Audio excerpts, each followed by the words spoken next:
ਹੀਰ ਵਾਰਿਸ ਸ਼ਾਹ ਕਿੱਸਾ ਰੂਹ ਤੇ ਕਲਬੂਤ ਦਾ। ਬਾਹਮ ਕਲਾਮ ਅਯਾਲੀ ਓ ਰਾਂਝਾ ਕਲਾਮ ਅਯਾਲੀ। ਮਾਰ ਆਸ਼ਕਾਂ ਦੀ ਲੱਜ ਲਾਈ ਆਈ, ਯਾਰੀ ਲਾਈ ਕੇ ਘਿਨ ਲੈ ਜਾਵਣੀ ਸੀ। ਇੱਕੇ ਯਾਰੀ ਮੂਲ ਨਾ ਲਾਵਣੀ ਸੀ, ਇੱਕੇ ਹੀਰ ਹੀ ਮਾਰ ਮੁਕਾਵਣੀ ਸੀ। ਅੰਤ ਖੇੜਿਆਂ ਵਿਆਹ ਲੈ ਜਾਵਣੀ ਸੀ, ਯਾਰੀ ਉਸ ਦੇ ਨਾਲ ਕੀ ਲਾਵਣੀ ਸੀ।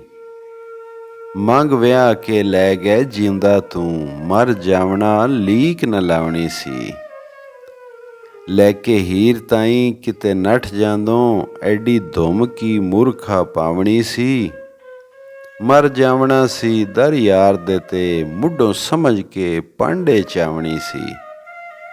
ਇੱਕੇ ਹੀਰ ਹੀ ਮਾਰ ਮੁਕਾਵਣੀ ਸੀ, ਇੱਕੇ ਜਾਨ ਆਪਣੀ ਗਵਾਵਣੀ ਸੀ। ਵਾਰਿਸ ਸ਼ਾਹ ਜਾਂ ਮੰਗ ਲੈ ਗਏ ਖੇੜੇ, ਦਾੜੀ ਪਰੇ ਦੇ ਵਿੱਚ ਮੁਨਾਵਣੀ ਸੀ। ਕਲਾਮ ਰਾਂਝਾ। ਰਾਂਝੇ ਆਖਿਆ ਬਸ ਕਰ ਬੇਲੀਆ ਓਏ, ਤੇਰੀ ਗੱਲ ਸੁਣਿਆ ਦਿਲ ਹੁੱਟ ਜਾਏ। ਅਸਾਂ ਜੋਗੀਆਂ ਸਬਰ ਥੀ ਕੰਮ ਲੈਣਾ, ਭਾਵੇਂ ਕੋਈ ਸਾਨੂੰ ਮਾਰ ਕੁੱਟ ਜਾਏ। ਮੇਰਾ ਹੱਕ ਖੋਇਆ ਇਨ੍ਹਾਂ ਜ਼ਾਲਮਾਂ ਨੇ, ਮੇਰਾ ਸਬਰ ਜੜ ਸਜਦੇ ਦੀ ਪੁੱਟ ਜਾਏ। ਅੱਖੀ ਵੇਖ ਕੇ ਮਰਦ ਦਿਨ ਚੁੱਪ ਕਰਦੇ, ਭਾਵੇਂ ਚੋਰ ਹੀ ਝੁਗੜਾ ਲੁੱਟ ਜਾਏ। ਦੇਣਾ ਨਹੀਂ ਜੇ ਭੇਦ ਵਿੱਚ ਖੇੜਿਆਂ ਦੇ, ਗੱਲ ਖੁਆਰ ਹੋਵੇ ਖਿੰਡ ਫੁੱਟ ਜਾਏ। ਤੌਦਾ ਖੇੜਿਆਂ ਦੇ ਬੂਹੇ ਅਡਿਆਈ, ਭਾਵੇਂ ਚਾਕ ਨਿਸ਼ਾਨੀਓਂ ਚੁੱਟ ਜਾਏ। ਹਾਥੀ ਚੋਰ ਗੁਲੇਰ ਤੀ ਛੁੱਟ ਜਾਂਦਾ, ਇਹ ਕੌਣ ਜੋ ਇਸ਼ਕ ਤੀ ਛੁੱਟ ਜਾਏ। ਵਾਰਿਸ ਸ਼ਾਹ ਮੀਆਂ ਪਾਲੀ ਸੋਈ ਚੰਗਾ, ਜਿਹੜਾ ਵਿਛੜੀਆਂ ਨੂੰ ਕਰਦਾ ਜੁੱਟ ਜਾਏ। ਕਲਾਮ ਅਯਾਲੀ। ਅਯਾਲੀ ਆਖਦਾ ਰੰਨ ਲੈ ਜਾ ਮੂਰਖ, ਸਜਦਾ ਸਾਕ ਨਾ ਸਾਡਾ ਪੱਗਦਾ ਈ।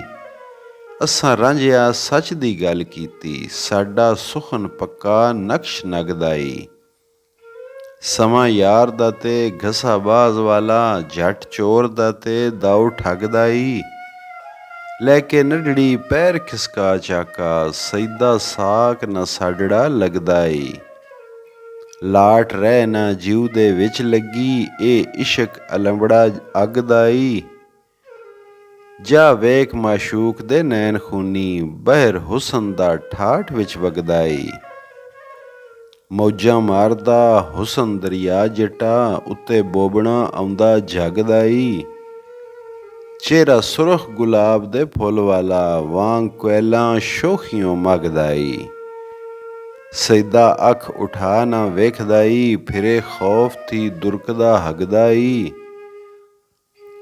ਅੱਗੇ ਹੀਰ ਦੇ ਕਦਰ ਕੀ ਸਜਦੜੇ ਦਾ, ਹੋਇਆ ਰੂਪ ਕਰੂਪ ਜਿਉਂ ਸੱਗਦਾ ਈ। ਢੁੱਕੇ ਹੀਰ ਦੇ ਕਦੀ ਨਾ ਉਹ ਨੇੜੇ, ਪੜ੍ਹਿਆ ਸਬਕ ਸੂ ਵੱਖ ਅਲੱਗ ਦਾ ਈ। ਖਾਣ ਪੀਣ ਛੁੱਟਾ ਉੱਲੂ ਜੱਟ ਹੋਇਆ, ਜਾਣੇ ਰੱਬ ਕਹਿ ਕੂ ਜ਼ਿੰਦਾ ਤੱਕਦਾ ਈ। ਕਰੇ ਦੁਸ਼ਮਣੀ ਹੀਰ ਦੇ ਨਾਲ ਡਾਢੀ, ਜੜ ਆਪਣੇ ਆਪ ਦੀ ਖਗਦਾ ਈ। ਅਸਾਂ ਭੇਤ ਨਾ ਦਿਵਸਾਂ ਸਜਦੜੇ ਨੂੰ, ਭਾਵੇਂ ਯਾਰ ਸਾਡਾ ਲੱਗ ਭਗਦਾ ਈ। ਅਸਾਂ ਦੱਸਣਾ ਛੱਡਿਆ ਵਿੱਚ ਪਿੰਡਾਂ, ਅਤੇ ਚਾਰਨਾ ਛੱਡਿਆ ਵਗਦਾ ਈ। ਵਾਰਿਸ ਕੰਨ ਪਾਟੇ ਮੱਝੀ ਚਾਰ ਮੋਇਓ, ਅਜੇ ਤੀਕ ਉਲਾਂਬੜਾ ਜਗਦਾ ਈ।